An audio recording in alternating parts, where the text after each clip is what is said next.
Okay, good. Officially calmed down from the first half. Quick fun fact. Did you know that the only teams we beat in this group stage are teams that got... Hey, sorry everyone, don't mean to cut in. This is post-review Mason. So I recorded this right after the game ended, which means I didn't have a chance to see that Benfica actually scored a fourth goal in the 98th minute from their keeper. Wow. Which means the fun fact that I was going to give you about us only beating teams that got knocked out of the group stage is now factually incorrect. So apologies for this mix-up. We'll carry on with the review now.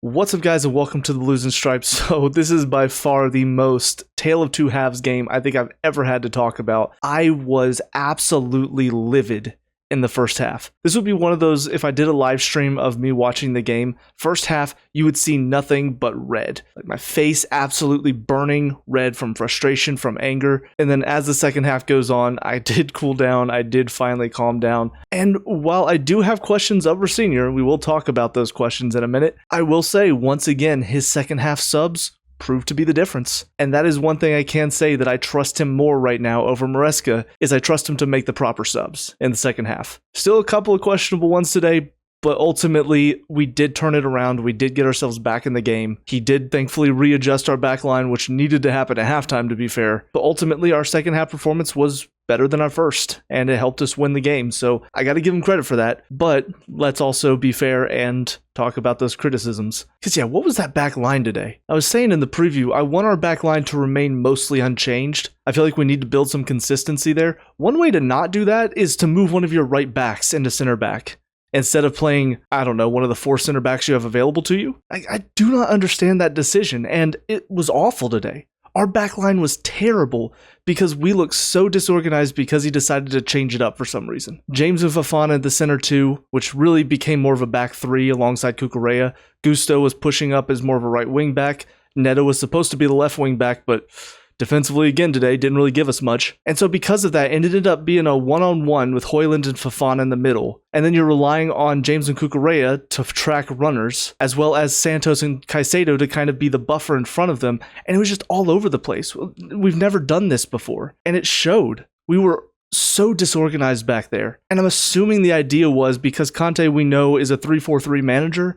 So I'm guessing we tried to counter that with a back three of our own. And that's fine if you've worked on it all week building up to the match, but we don't have that luxury. We only have a couple of days in between the Palace match on Sunday and then this one. So we don't have time to readjust our whole back line, our whole system, to counteract somebody else's. Like, you can definitely set up to be more prepared for that, but to completely change the way you play like this, completely change the formation and have players playing in positions that they're not used to, that's a big ask. Now, ultimately, it did work out. We ended up being fine, but it is a concern that it does feel like he's going to change up things a lot for some matches, so much so to where it feels like it's going to be a little too much for the players to keep up with. I've said it before, Maresca, he showed a lack of adaptability in a lot of matches where he wanted to play the exact same way no matter who he faced. And it was difficult for us to get over the line in some matches because we just couldn't figure out how to change things up. His subs wouldn't change things up either. And this one, we changed up so much to where we actually hurt ourselves, so that it's a little too much in the opposite direction for me. Obviously, if we had lost the match, it would not have been Rosenior out, but it would have taken away that good feeling that we've had so far with him in charge, or at least the good feeling that I've had, because I know a lot of Chelsea fans aren't happy with him because they think he's a downgrade on Maresca for some reason. But I will say, overall, this was probably the most Maresca-like performance that we've seen from him. The amount of times that we kept playing ourselves into trouble because we were knocking it around the back so slowly today, very, very frustrating. Like, honestly, I just want there to be something in place for the players where if we give it away more than 3 times and it leads to a chance after keeping a ton of possession in the back, no more doing that. Just boot it long every single time, because my God, the amount of chances we created for them today, annoying as hell. Again, the red face today would have come from how many times we kept giving the ball away because we kept playing so stupidly. I said it before, it's one thing to keep possession in the back, to slow down the pace of the game, take the sting out of their attack, because they were coming at us fast and hard. But if you're going to play so slowly, if you're going to walk on the ball, if you're going to take lazy touches, that's not possession we need to be keeping. Because all you're doing is just basically keeping the ball for 5 to 10 minutes, doing nothing with it, until eventually they make us make a mistake, and then it leads to their chance because we give it away in our back line. It happens so often. I don't understand why the players continue to do this. On top of that, I will also say our mentality in the first half was terrible. They were beating us to every 50-50. They were ready for every second ball. That's something, looking at the set pieces, I don't think Bernardo Cueva works on with the team at all, is the second ball. It gets flicked on, nobody's ready for it. Nobody's ready to go attack the ball again. So every single set piece turns dangerous because we win the first ball, we head it out, and then it goes to a Napoli player who then takes a touch, picks his head up.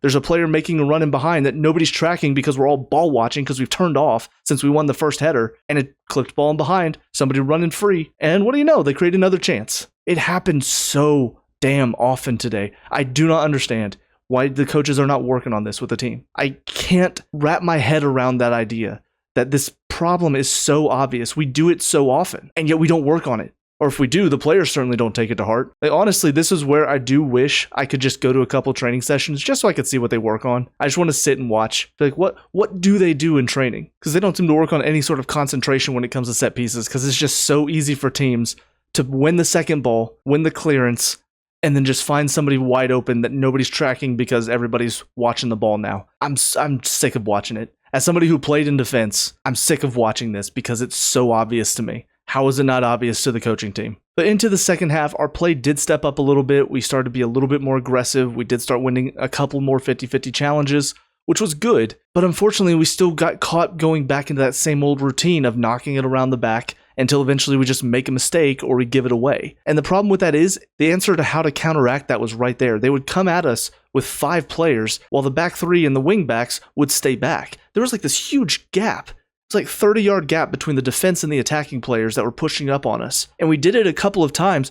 We got the ball up to Joao Pedro, and he's very good about either winning the ball and holding up possession to lay it off somebody, or he's good about putting the defender off enough to where the only clearance that they can get is a weak headed out clearance that goes to somebody in our midfield that's now in that space between the front 5 and the back 5. And there's always a ton of space to work with. Now, granted, what we ended up doing with that space ended up being most of the time just going forward until we encountered the first bit of danger and then going back. But that's when we looked the most dangerous, is when we just got it long to Pedro, let him hold up possession, let him challenge the defender, and then let one of our midfielders win the second ball. And now we've got this space that's wide open there. But we hardly did that. For most of the second half, it was just knocking it around, waiting for that one perfect pass. And you know how many chances we created from doing that? Maybe 1 or 2. As many times as we knocked it around the back today, we did not create anything hardly with it. Our best chances came from them giving the ball away in the back because we put good pressure on them, or it came from ball up to Joao Pedro, let him hold it up, let him force a mistake out of the defense, and then we pick up the second ball and now we can go at them. Or a couple times, just a simple ball in behind to Neto or Esteval was enough to put him off a bit. But yeah, looking at it on the whole today, the first half was probably the worst performance I've seen since Leeds. Second half, it got better, but there were still issues. So it's a frustrating game. I'm glad we got the win, but I think we made this match so much harder for ourselves with some unnecessary stupidity, a couple of decisions from Rosenior with the lineup, and then some of the way we played today just did not help us. But getting into individuals, first of all, Sanchez obviously made some great saves. Maybe could have done a bit better on the first one, because I think he did get a hand to it, but it just wasn't quite strong enough. But really, I can't blame him for either of the goals, and he made a couple of good saves that kept us in the match again. So Gusto on the right, I can't believe he's playing after the little cameo appearance he put in against Palace on the weekend. And today didn't really give us much. Defensively, wasn't really reliable. On the attack, his passes are so slow or misplaced that he was often either giving away possession or putting somebody under pressure because his pass was not good enough. I just don't see him as a good player. I know he showed a lot of promise under Poch, but it feels like he's just really dropped off and I don't trust him out there anymore. And honestly, I was hopeful because we were seeing Achimpong play at the right back. I was hoping that meant we would get to see more of him, but now we've not seen him in the past 3 games, so I don't know what's going on. It did feel like Rosenior was maybe going to start trusting in these younger players. He's giving Santos more minutes, giving Hato more minutes, giving Esteval more minutes, and it seemed like he was going to give Achimpong more minutes, and yet here we are again, where Gusto's starting over him, despite giving us nothing on the weekend. And the fact that Achimpong can also play in the center, and you're playing a right back there, it does raise the question of, does Rosenior actually trust him? Yes, this would have been a difficult game to come into, but I trust him more at this point than Gusto. James didn't have a great game, but it's hard to really blame him too much because he's not a center back. Granted, there were some moments that were not just because of his positioning. A couple of lazy touches, a couple of lazy passes again, kind of similar to what we saw the passes for Santos against Palace that led to a chance. I don't know where that's coming from. I mean, I know he's typically a calmer player, somebody who's not going to rush his pass, somebody who's not going to look like he's getting out of first gear, but he's actually playing quicker. But typically the quality of his pass, the quality of his touch on the ball is really good. I hold him up to a very high standard. So the fact the past few games I've seen him misplacing some passes, taking some lazy touches, it's very uncharacteristic of him, and it's a little concerning. Then on to Fofana. Some of this I'm going to give him benefit of the doubt because he's been good this season. I'll give him that grace. Last season, I thought people were really overhyping him. When he was playing alongside Colwill at the beginning and then he got injured, a lot of people thought, oh, there goes our best center back duo. I had a lot of issues with his performances last season. I thought he was lazy. I thought he wasn't very good at tracking his runners. But this season, like I said, I thought he's been playing well. He's looked much more comfortable. Today is very much similar to performances I remember seeing last season. I mean, both goals, 100% on him. First one gets turned like he's basically a cone, just sticks out a leg instead of actually trying to go with the guy. Way too easy to go past him. Second one, it's basically the same as the Marino goal. Højlund just has to make a little run off of him, and suddenly he's just wide open. Fofana doesn't track him. He's not there to block the shot. It's so easy for a striker to score when Fofana's in when he's playing like this. Like, it should be much harder than just, I'm going to take a couple steps away from you, and now all of a sudden I'm in so much space that I have an easy tap in the 6-yard box. As a defender, you can't let that be happening. And yet it's happened more than a few times for him. So I just really don't know if he's somebody we can trust in the long run, outside of the fact that he has had so many injury problems. There are moments in his game where I look at him and go, is he good enough as a defender? Because especially with how many times we've conceded from set plays, we need players who are going to track runners, and Fofana doesn't seem to like to do that. So I hope he can prove me wrong. I hope he can turn it around next time we see him and he just has a phenomenal performance. But this was an awful performance for him today. I was honestly surprised to not see him hooked to halftime alongside Gusto. Cucurella on the left side, thought wasn't great, but also, again, kind of like Reece James, very different back line, so I don't know if he's really used to playing in this type of system in a back three, because honestly, we know he's much better when it comes to breaking down the field, using his pace, so being sort of strapped back as a center defender, I don't really think that's his game. But granted, he's also not been in a good run of form, so it felt like this was just a continuation of that, unfortunately. Into the midfield, Santos, been playing well recently. I thought today was pretty poor. A little too easy to run by him. His pace to get back behind the ball was kind of slow, to be honest. There were a couple moments where he was basically the last defender. Kind of felt like he was just sort of jogging. On the ball as well, is a little lazy with a couple of his touches. Some scary moments where it felt like he was putting us under too much pressure because he's dawdling on the ball way too long. But overall, just not up to the same level of performance that we've seen from him recently. Caicedo, I thought first half looked off it. And there was even a moment, I think it was after the second goal, where the camera went to him and you could see him talking to Rosenior, I think trying to figure out where everybody was supposed to be. So I think he was also hurt by how we were set up in the first half, the different setup from Rosenior. Second half, when we went to the back four, kind of set up a little bit more normally of what we're used to seeing, I think that helped him. And he did start to control the midfield a little bit better, a little bit more what we're used to seeing from him. Fernandez, I thought overall was good today. A couple of moments where maybe he should make some better decisions on the ball. Like one where Gittins has a ton of space outside and he decides to just lash it from outside the box and ends up hitting it into Rosie. A couple of those moments, I do wish he'd make better decisions, but his overall work rate today, his ability to go win the ball back, also the way he got out of some tight spaces. He's not typically somebody that I look at and go, he's a great dribbler. I think about like Messi, able to dribble in and out of defenders. I don't often see that from Fernandez. He had a couple of moments like that today that I was really impressed with because we were under a lot of pressure and he just does a little spin, pulls it out of that pressure, and then has some space to run into. So on the whole of it, I think he did have a good game, just not a perfect game. Definitely had flaws throughout. On to Neto, similar to the Palace match, he looked way off it today from what I'm used to seeing from him. And one of the first chances that Napoli creates, he's tracking his runner, which I'm used to seeing. Cucurella goes to the guy with the ball, and Neto just stops. Like the guy runs past, and Neto, for some reason, instead of just keeping an eye on him, even if he thinks he's running offside, he should still be within the vicinity. For some reason, he starts running back toward their side of the field, leaving this guy 100% alone. I don't know what was going through his brain. Again, even if he thinks that that guy's running offside, which he wasn't, because all the defense behind him is stepped further back,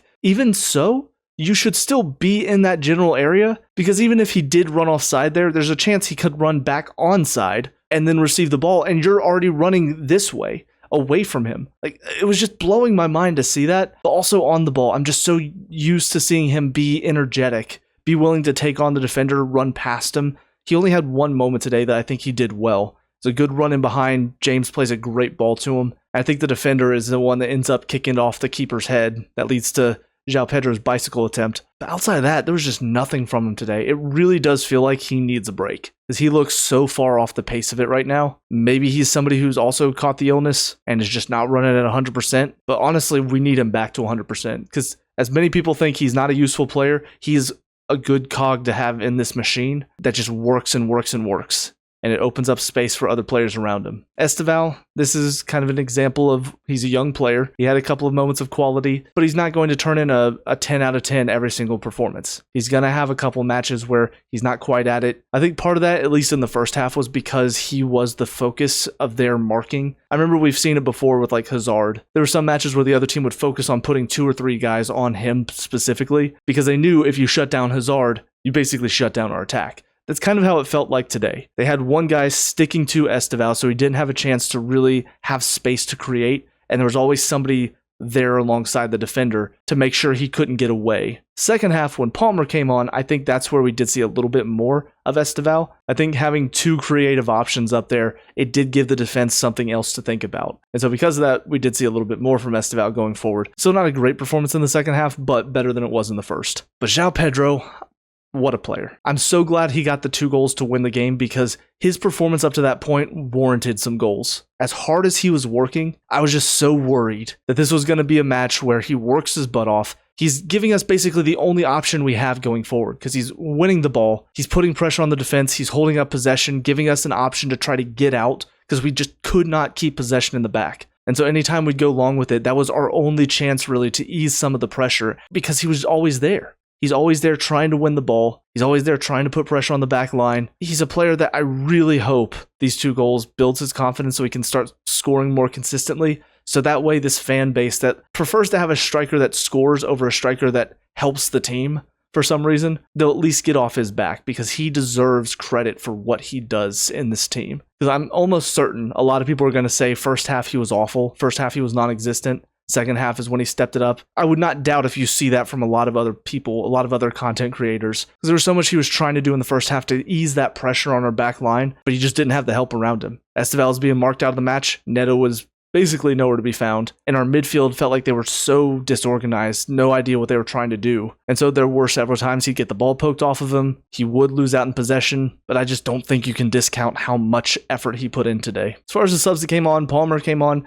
still looks a little rusty, but had some better moments today than we've seen from him recently. Obviously, the pass that leads to the third goal, it's a brilliant pass. Good little link-up play with Joao Pedro. And for the second goal, this is exactly what I talked about before. I want to see this combination of Esteval, Palmer, and Joao Pedro, because this is the type of stuff that we can see. Esteval drops it to Palmer. Palmer lays it into Joao Pedro, who does a great turn, finish. This little link-up play, they're so creative between the 3 of them. I feel like it's going to cause nightmares for back lines. So I'm hoping he can stay fit. I'm hoping he gets back to 100% of what we've seen from him before, because those 3 together I think are going to be a lethal combo. Chalobah and Gittins came on next. Chalobah I thought did well at shoring up the back line a bit. Still had a couple of moments where we did let them in a little too easily, but I can't really blame that on him. I thought he was working his butt off to try to keep them out as best as possible. Gittins I thought was a little unlucky to be the one hooked off. I know Rosenior's trying to bring on another defender to shore up the back line even more. I honestly thought it could have been Joao Pedro, though. I mean, as good as he was playing today, and I'm sure he wanted to stay on to get his 3rd goal, but I do think Gittins was giving us a little bit going forward. A couple of moments maybe he should have done a little bit more with it, because he was in some space, and it felt like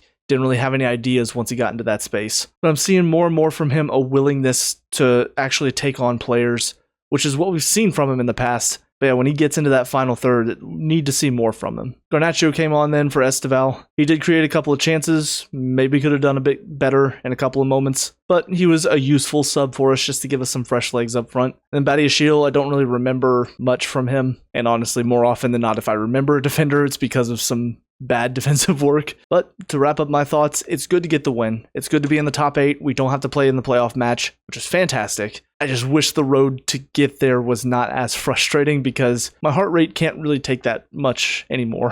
But like I said, at the very least, I can look at Rosenior and go, your second half choices, your changes, they are helping us. There are still questions to be asked about the changes he made today to our back line, to the way we were set up, but I would much rather have those questions and still get the win than have the questions like we did with Maresca and we weren't getting the wins. Because looking at it, I mean, I think we only had 1 or 2 wins I think only the one win in December. Actually, no, I think we won one in the Premier League against Everton. I think we won in the FA Cup. But then outside of that, didn't win a single thing.